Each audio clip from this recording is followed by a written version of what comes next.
What if I told you that in the Middle Ages, a woman could make a knight fall madly in love with her, using nothing but her spit, her sweat, or, brace yourself, her urine? Yeah, apparently medieval perfume came straight from the body, and love potions were more witchcraft than romance. Welcome to the darkly seductive world of medieval desire, where women weren't supposed to have power, but somehow they still managed to weaponize lust, superstition, and a suspicious amount of animal fat. So grab your goblet of wine or potion, I won't judge, because today we're diving into how women in the Middle Ages seduced men. And trust me, it's weirder, stickier, and more genius than you think. If you enjoy learning things that make your history teacher cry, hit that subscribe button, because by the end of this video, you'll need therapy and maybe an exorcism. Let's get right into it. Number 1. The Witch's Love Potion. Imagine this. You're a 14th century woman, and your husband's attention is wandering toward the new serving girl. Divorce? Illegal? Therapy? Doesn't exist. So what do? Easy. You bribe the local witch to cook up a love potion strong enough to make him forget his own mother's name. Medieval Aphrodisiacs were the original chemical weapons of passion. Recipes, mixed herbs like mandrake and henbane, both mildly poisonous, with ingredients that would make a modern pharmacist quit. Think snakeskin, pigeon hearts, menstrual blood, and yes, occasionally a sprinkle of grave dust. The goal wasn't flavor, it was control. Women, barred from political power, learned to manipulate desire instead. Church authorities called these concoctions devil's brews, accusing women of enchanting men through demonic means, which was ironic since most priests were busy writing manuals about how to resist temptation, and still somehow kept failing. But there's a tragic twist. If you were caught brewing one, you could be burned at the stake for witchcraft. Love magic wasn't romantic.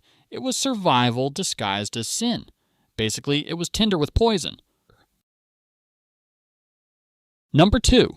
Hair, sweat, and seduction science. Before Chanel number 5, there was eau de whatever dripped off my body today.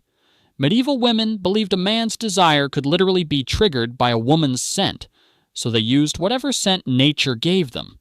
Some rubbed their sweat on clothes, others added locks of their hair to potions or charms.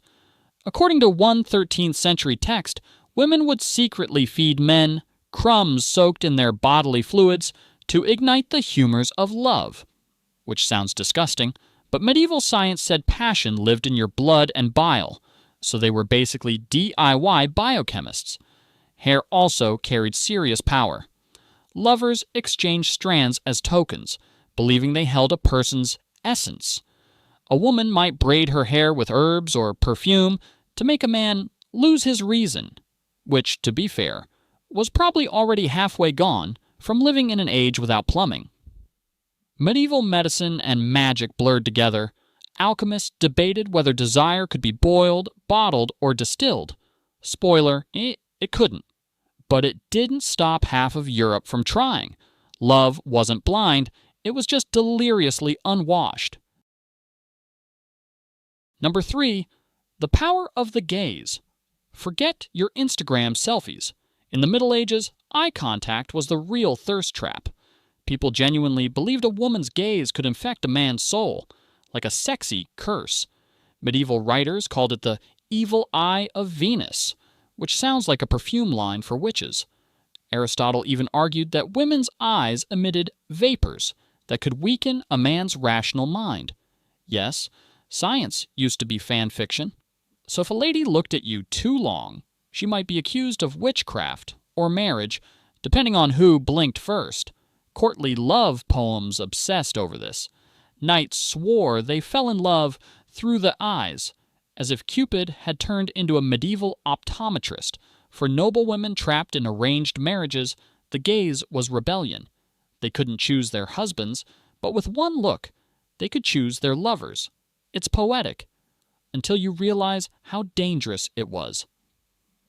A woman who used her beauty or gaze too boldly could be labeled a temptress or heretic. Basically, flirt wrong, die in flames. So yeah, when they said she had killer eyes, they weren't kidding. Number 4, courtly love and the art of emotional blackmail. Let's talk about courtly love, the medieval version of emotional manipulation wrapped in poetry. You've probably seen those paintings of knights kneeling before ladies, swearing eternal devotion. It looks romantic, right? Wrong. It was basically the original situationship. The idea started in the 12th century France, where noblewomen, bored out of their skulls and castles, decided to make chivalry about them. Men suddenly had to prove love, not by marrying you, but by suffering for you. They'd write songs, fight duels, or even go on crusades just to impress a woman they weren't supposed to touch. Talk about mixed signals. Women, barred from politics, learned to use this system like social chess. They couldn't own land, but they could own a knight's sanity. Some ladies made their suitors perform impossible tests of devotion, like wearing her undergarment in battle or fasting in her name for 40 days. Others strung along half the court, collecting gifts and gossip like medieval influencers. But don't let the fancy poetry fool you. This wasn't feminism. The game was rigged. Women who played it too well risked scandal or worse. A clever countess might gain power for a year, only to be shipped off to a convent when she became inconvenient. Courtly love was less happily ever after and more gaslight, gatekeep, guillotine. Number 5, seduction by saintliness. Picture this. You're a devout nun in the 13th century. You've sworn chastity, poverty, obedience, and yet somehow your confessor keeps visiting a little too often. Welcome to the holy thirst trap, where women seduced men by pretending not to. Holiness was hot in the Middle Ages. Pious women who fasted, wept, and prayed were seen as spiritual celebrities. Their purity drew attention like moths to a very dangerous flame. The more saintly she appeared, the more men projected fantasies of divine perfection onto her. Some male pilgrims literally followed holy women across countries, convinced they were witnessing angels on earth. Spoiler, they weren't. And some women knew exactly what they were doing. Take the mystics who claimed visions involving divine lovers or marriages to Christ that read suspiciously like erotic fan fiction. Their spiritual ecstasy became public spectacle and, conveniently, protection. If you looked possessed for God, nobody could call it flirting, but this power was razor thin. One wrong word, and the church could label you a heretic instead of a holy woman. Many were tortured for the same intensity that once made them famous. Basically, playing hard to get with God was the medieval version of weaponized purity. Number 6, fashion as foreplay. Forget lingerie. Try 16 layers of wool, fur, and lace, all designed to make you look like an over-decorated pastry. Medieval fashion was less about comfort and more about control. Women weren't allowed to show much skin, but they still found ways to suggest plenty. Low necklines hinted at cleavage while technically staying within church rules. Tight corsets shaped bodies into scandalous silhouettes. Rich fabrics like silk and velvet weren't just status symbols. They were tactile invitations. Men described them as sinful to touch, which of course only made them want to more. And then there were the colors. Red meant lust, green meant youth, blue meant virtue. A clever woman could send entire love letters just by choosing her dress. Even accessories were coded: a jeweled girdle, total innuendo, perfumed gloves, subtle weaponry. Some even hid love charms in their clothing, tiny bags with herbs, or locks of a lover's hair. But here's the irony. Most of these fashion trends came from the church's attempts to stop seduction. The more priests condemned vanity, the more people obsessed over it, because nothing says, "don't sin," quite like inventing the sexiest outfit in the room to prove you're pure. Number 7, love letters and secret codes. When Tinder didn't exist, you had to flirt like a spy. Medieval lovers sent secret notes written in poetic riddles, ciphered Latin, or even lemon juice. Invisible ink, 14th century edition. Monks doubled as couriers, servants as accomplices, and poets as plausible deniability. For noble women, letters were liberation. They could express desire without speaking it aloud, a dangerous act for any woman. One misplaced parchment, though, and you'd end up on trial for adultery or treason. So the best seductresses used discretion as foreplay.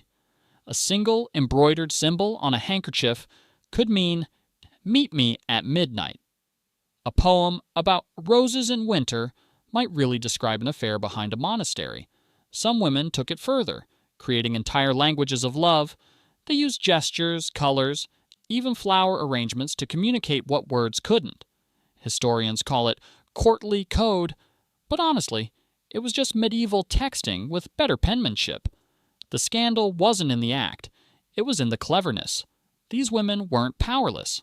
They were poetic hackers in a system built to silence them. Who knew that beneath the pious gowns and Latin prayers, medieval women were basically running the first covert dating app? Number 8. The food of desire. Forget chocolates and oysters. If you were a medieval seductress, your love feast looked more like a witch's pantry. People genuinely believed you could eat passion into existence. And women, being barred from openly courting men, turned kitchens into laboratories of lust. Honey, almonds, ginger, and cinnamon were prized aphrodisiacs. Why? Because anything warm or spicy was said to stir the humors, which was medieval code for turn you on. But the recipes got creative fast. Some added pigeon hearts for fidelity, rooster combs for virility, and ground unicorn horn, which was actually narwhal tusk, to boost desire. Feasts became flirting rituals. A noble woman might hand a knight a pear she'd bitten first, an innocent gesture that was secretly scandalous. Drinking from the same goblet? Practically foreplay. One 14th century poem even described lovers exchanging apple slices between their mouths during a banquet. Subtlety wasn't the point. Plausible deniability was. But food seduction wasn't just for nobles. Peasant women used love bread, small loaves baked with symbolic shapes or hidden tokens, to charm their partners. They'd feed it to men after blessing it under a full moon. Romantic? Maybe. Unhygienic? Definitely. So next time someone flirts over dinner, remember, at least your meal doesn't contain pigeon guts and powdered horn.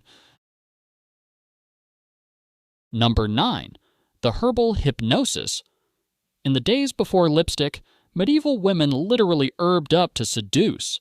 They rubbed basil oil into their skin, chewed parsley to sweeten their breath, and wore garlands of mint or rosemary to draw men's eyes. But it went deeper than perfume. These plants were believed to enchant the mind. One old love manual claimed that if a woman placed vervain under her tongue while gazing at a man, he'd lose all will but to serve her. Another suggested rubbing marjoram on your thighs before bed to attract dreams of the beloved. Translation: medieval aromatherapy meets black magic. Witches and healers became love coaches, selling herbs that blurred the line between medicine and seduction. Some even taught mirror spells, where you stared into a bowl of water until you saw your crush's reflection, then whispered their name to bind their desire. Of course, when things went wrong, men accused these women of sorcery. If a knight regretted his fling, he'd claim he'd been bewitched. Convenient, right? Centuries later, men still use that excuse. It's just called, "she gave me mixed signals." So yes, herbs were powerful, but not as powerful as a man's fear of losing control. In a way, these women weren't witches.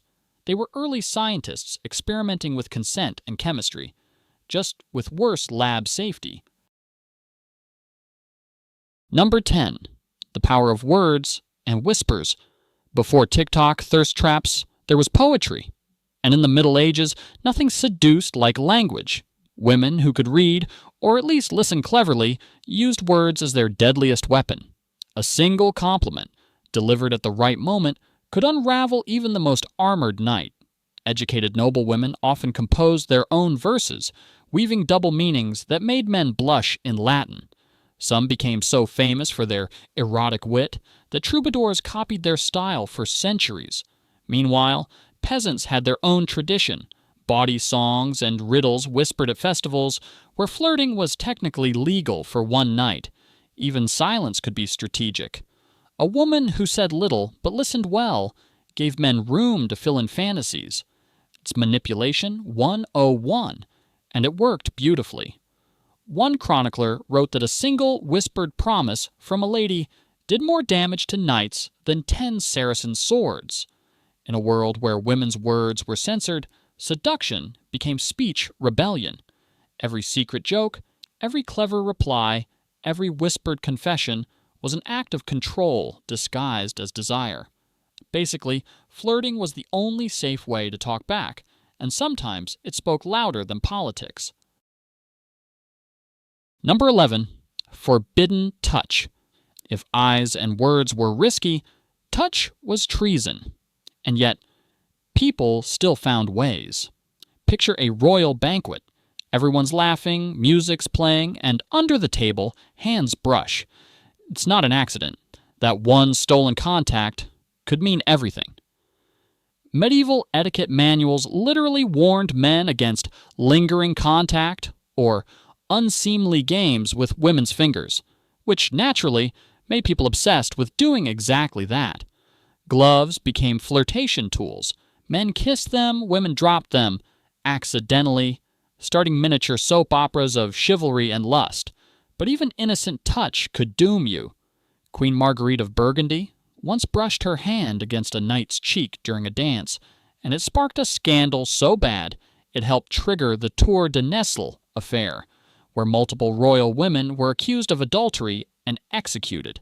So yeah, one handhold could get you killed. And still, people did it, because when love is forbidden, rebellion becomes irresistible. In the end, every medieval seduction was part romance, part protest, and part suicide mission with better fashion. Number 12. The dangerous game of reputation. In the Middle Ages, a woman's reputation was her entire identity. Lose it, and you might as well pack your chastity belt and head for the convent. But some women learned to weaponize reputation, to use gossip itself as a form of seduction. You see, being talked about could be both curse and currency. A noble woman with a scandalous aura drew attention like moths to candlelight. Men craved the mystery, the danger, the idea of being the one to tame her. So women learned to walk the razor's edge between allure and ruin, dropping rumors like breadcrumbs. One duchess in 15th century France even spread whispers that she practiced love alchemy. Did she? Probably not. But every ambitious lord in the region suddenly wanted to test her powers. Meanwhile, she gained influence, gifts, and political leverage. It was the medieval version of controlling your own PR narrative, long before social media. Of course, the church called it vanity, but it was strategy. A clever woman could fake vulnerability to lure sympathy, or play the innocent victim to expose her rivals. Because in an age when silence was mandatory, the smartest women learned to seduce with stories, true or not. Basically, they invented reputation marketing, and occasionally, public execution. Number 13. Beauty as a curse and a weapon. Here's the thing. Being beautiful in the Middle Ages was both your greatest advantage and your deadliest trap. Beauty was treated as divine proof of virtue and temptation, straight from Satan, which is quite a double standard when all you did was moisturize with goat milk. Women enhanced their looks using the weirdest ingredients imaginable: crushed pearls for whitening, lead-based powder, actual poison, for smooth skin, and burned nutshells for eyeliner.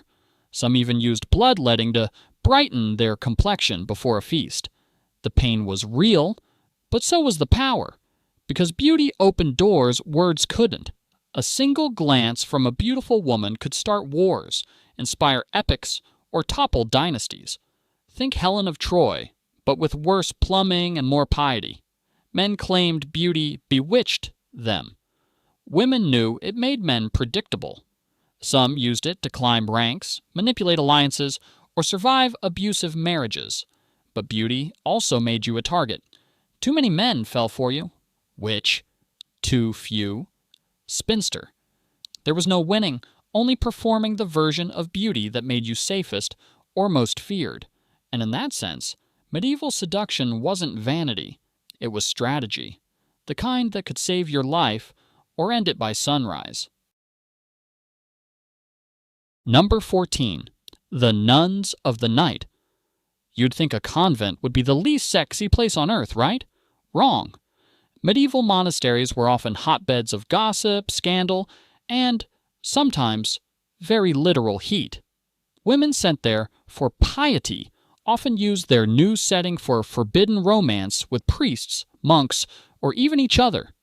In one infamous 15th century case, a group of nuns in Italy was accused of turning their abbey into a house of pleasure. Their supposed tools of sin, poetry, candles, and private confessions. While some of that was clearly church propaganda, we do know that convents were among the few places women could learn to read, write, and express themselves, skills that naturally led to, well, correspondence and curiosity. For many women, seduction wasn't about sex, it was about agency. If a nun wrote love poetry or corresponded secretly with a priest, it wasn't because she wanted scandal. It was because she wanted to feel alive, to be seen in a world that erased her.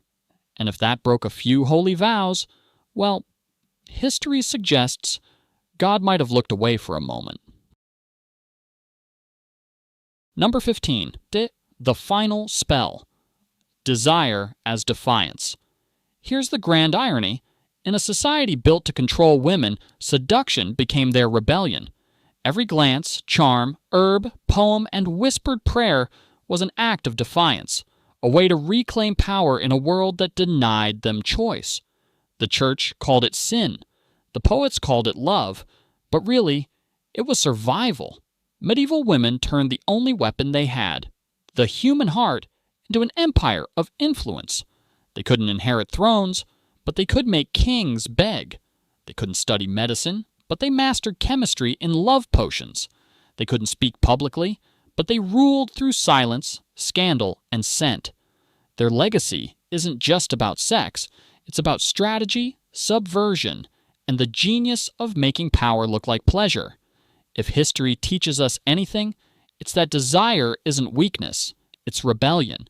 And maybe, just maybe, we're still living in the long shadow of those women who dared to flirt with fire. That's all for today. I'll be making similar videos in the future. Subscribe to see them.